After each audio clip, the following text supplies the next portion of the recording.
السلام علیکم ورحمۃ اللہ وبرکاتہ۔ دوستو، عید الفطر آپ کو بہت بہت مبارک ہو میری طرف سے اور تمام امت مسلمہ کی طرف سے۔ آپ سب کو عید الفطر کی بے حد برکتیں رحمتیں اللہ رب العزت نصیب فرمائیں۔ ہم اللہ سے دعا کرتے ہیں کہ اللہ رب العزت آپ کو عید کی رحمتیں برکتیں سعادتیں نصیب فرمائیں اور یہ دن آپ کی زندگی میں بار بار آئے۔ پیارے دوستو، عید الفطر کے تعلق سے جب بھی عید الفطر کا موقع آتا ہے تو بہت سارے ساتھی ہمیں یہ بہت سارے سوالات کرتے ہیں۔ اس میں سے ایک سوال یہ ہوتا ہے کہ عید الفطر کی نماز ہم جب ادا کرنے کے لیے ہم جائیں گے تو اس دن جو ہمیں کیا کیا کام کر کے اپنے گھر سے جانا ہے۔ تو چند چیزیں ہیں جو آپ سماعت فرمائیں کہ یہ چند چیزیں ہیں جس کو آپ نے خیال کرنا ہے۔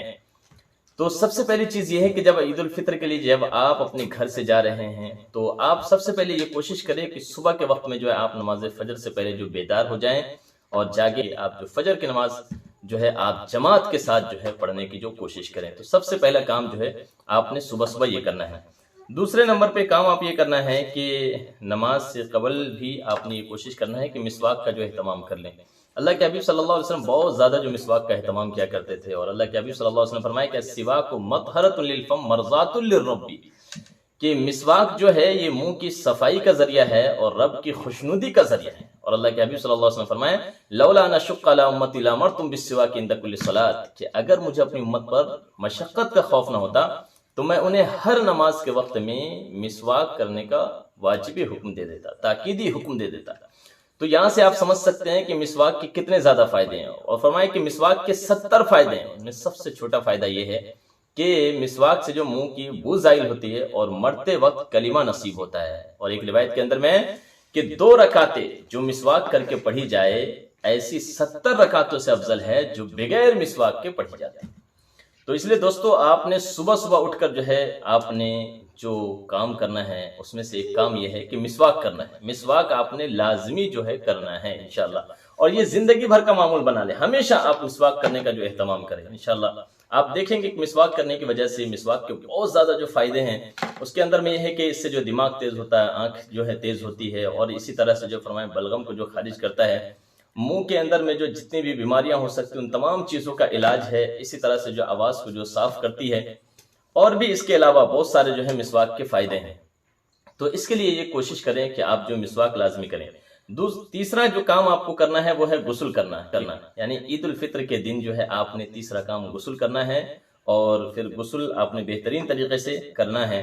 تمام سنتوں کو اور مستحبات کو واجبات کو جو سامنے رکھتے ہوئے آپ نے غسل کرنا ہے انشاءاللہ۔ اور چوتھا کام یہ شریعت کی حدود میں رہتے ہوئے زیب و زینت اختیار کرنا ہے۔ زیب و زینت بھی شریعت کی حدود میں رہتے ہوئے، شریعت کی حدود میں رہتے ہوئے زیب و زینت کیا ہے میرے دوستو؟ کہ آپ نے داڑھی رکھ لی ہے۔ اب یہ نہیں ہے کہ آپ عید الفطر کا دن آیا تو جس طرح سے آپ کے لیے کھانا پینا جائز ہو گیا اب داڑھی کٹانا آپ کے لیے جائز ہو جائے گا، ایسا نہیں ہے۔ شریعت کی حد میں رہتے ہوئے آپ نے زیب و زینت اختیار کرنا ہے، اور یہ جو ہم جو داڑھی وغیرہ کٹا رہے ہیں اس طرح کام کریں، یہ شریعت کی حد سے باہر نکلی ہوئی چیز ہے۔ تو اس لیے اس موقع کے اوپر میں یاد رکھیے کہ اس سے جو ہے آپ کو بچنا ہے اور اپنے دوستوں کو بچانا ہے۔ اور پانچواں کام یہ ہے کہ خوشبو لگانا، خوشبو لگا کر جو ہے آپ بہترین سے بہترین خوشبو لگائیں۔ لیکن دوستو ایک ریکویسٹ یہ ہے کہ کوئی ایسی خوشبو لگا کر نہ جائیں کہ آپ وہاں پر جب جا رہے ہیں تو آزو بازو والوں کو پریشانی ہو جائے، کوئی خطرناک قسم کی خوشبو۔ بہت ساری خوشبو آج کل ایسی آ گئی ہے کہ وہ لگا کر جاتے ہیں تو سامنے والے کے سر کے اندر میں جو درد جو شروع ہو جاتا ہے، پڑوسی جو پریشان ہو جاتے ہیں۔ نمبر 6 ہے عیدگاہ جانے سے پہلے کوئی میٹھی چیز مثلاً کھجور وغیرہ کھا لینا ہے، اور وہ بھی طاق عدد آپ صلی اللہ علیہ وسلم کھایا کرتے تھے، 3 یا 5 یا 7 ایسے طاق عدد کھا کر جائیں۔ اگر کھجور نہیں ہے تو کوئی میٹھی چیز جو کھا لیں۔ اور نمبر 7 ہے جلد از جلد عیدگاہ پہنچنا، پیدل جانا اور واپسی پر دوسرا راستہ جو ہے اختیار کرنا۔ جلد سے جلد کوشش کریں کہ آپ عیدگاہ جو ہے جائیں اور پیدل جو ہے جائیں، لیکن بہرحال اگر آپ کو عذر ہے، کوئی مسئلہ ہے تو آپ گاڑی کے اوپر بھی جا سکتے ہیں، یہ بھی جو ہے جائز ہے، کوئی حرج کی بات نہیں۔ اور نمبر 8 ہے اگر صدقہ فطر ادا نہ کیا ہو تو عیدگاہ جانے سے پہلے ادا کر دے۔ یاد رکھیے میرے دوستو، صدقۃ الفطر ادا کرنے کی آپ نے لازمی جو کوشش کرنا ہے۔ اس سے پہلے والی کئی ویڈیو کے اندر یہ بات آ چکی ہے کہ صدقۃ الفطر آپ گیہوں کے ذریعے بھی ادا کر سکتے ہیں، جو کے ذریعے بھی ادا کر سکتے ہیں، کھجور کے ذریعے بھی ادا کر سکتے ہیں، کشمش کے ذریعے بھی ادا کر سکتے ہیں۔ اللہ نے آپ کو جیسی حیثیت دی ہو اس اعتبار سے اعلیٰ کوالٹی کے ذریعے آپ صدقۃ الفطر ادا کریں۔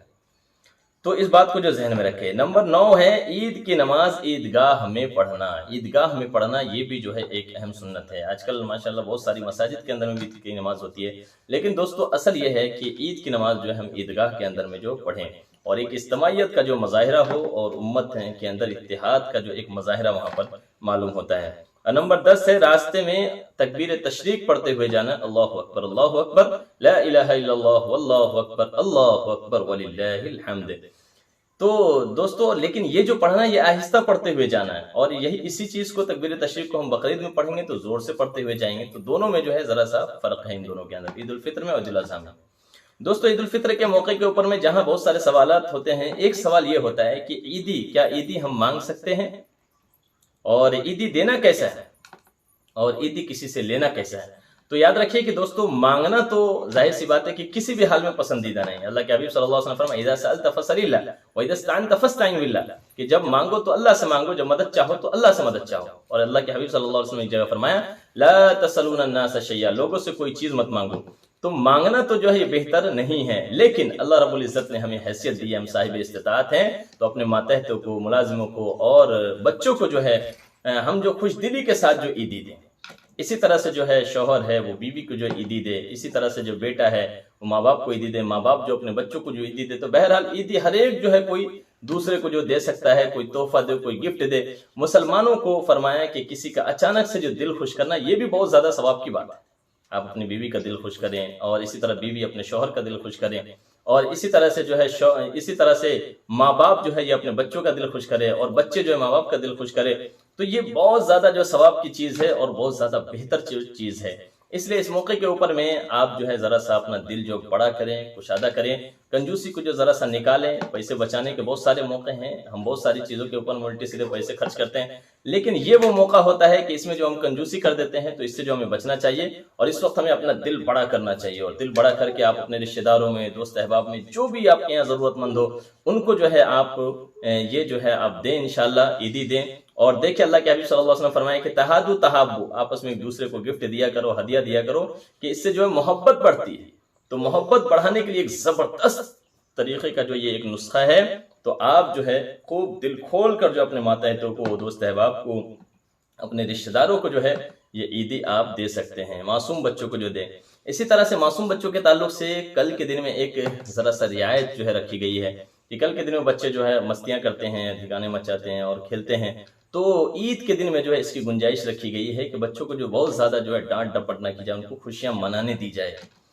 اور اللہ رب العزت نے کرم فرمایا ہے کہ آپ کو اللہ رب العزت نے عید کا دن نصیب فرمایا۔ میرے دوستو ہم اللہ کا خوب شکر ادا کریں کہ میرے مولا آپ نے ہم پر کرم فرمایا کہ آپ نے ہم کو عید الفطر کا دن عطا کیا، رمضان مبارک کی تراویح نصیب فرمائی، روزہ نصیب فرمائے، رمضان مبارک کی عبادت نصیب فرمائی، شب قدر کے ایام نصیب فرمائے۔ ہم اس پر خوب اللہ کا شکر ادا کریں۔ اور دوستو آخری میں آپ سے ایک گزارش یہ ہے کہ جس طرح سے آپ نے رمضان میں آپ نے روزے کا اہتمام کیا، تراویح کا اہتمام کیا، نمازوں کا اہتمام کیا، اللہ کے ایک ایک حکم کو جان کر اور سمجھ کر جو ہے چلنے کا جو ہے اہتمام کیا، اسی طرح سے آپ اس بات کی کوشش کریں انشاءاللہ کہ اب میری بقیہ جو جتنی بھی زندگی باقی ہے اس میں بھی انشاءاللہ میں اپنے رب کے ایک ایک حکموں کے مطابق چلوں گا، خصوصاً نماز جیسی اہم عبادت سے کبھی غفلت نہیں کروں گا۔ تو دوستو یہ میں آپ حضرات سے ایک عزم لینا چاہتا ہوں، آپ سب یہ عزم کریں انشاءاللہ کہ میں آخری سانس تک انشاءاللہ 5 وقت نماز کا اہتمام کروں گا انشاءاللہ، یہ ایک وعدہ کریں۔ اور دوسرا اہم وعدہ یہ کریں کہ اللہ نے اگر زندگی رکھی انشاءاللہ تو آئندہ رمضان میں انشاءاللہ ہم ایک بھی روزہ نہیں چھوڑیں گے، ایک بھی روزہ نہیں چھوڑیں گے، اس کا جو عزم کریں۔ بڑی اہم عبادت دوستو، اور اس سلسلے میں بہت زیادہ جو غفلت ہمارے یہاں پائی جاتی ہے۔ اور تیسرا ایک وعدہ یہ کریں کہ انشاءاللہ اگر اللہ نے زندگی رکھی تو انشاءاللہ ہم تراویح جو ہے لازمی جو ہے پڑھیں گے انشاءاللہ، اور پوری 20 رکعت پڑھا کریں گے انشاءاللہ۔ اور چوتھا ایک وعدہ یہ کریں کہ ہم جو تراویح جو ہے یہ سپر فاسٹ نہ پڑھ کر ہم جو ہے انشاءاللہ اپنا وقت دے کر بہترین طریقے سے اطمینان کی تراویح جو ہم پڑھیں۔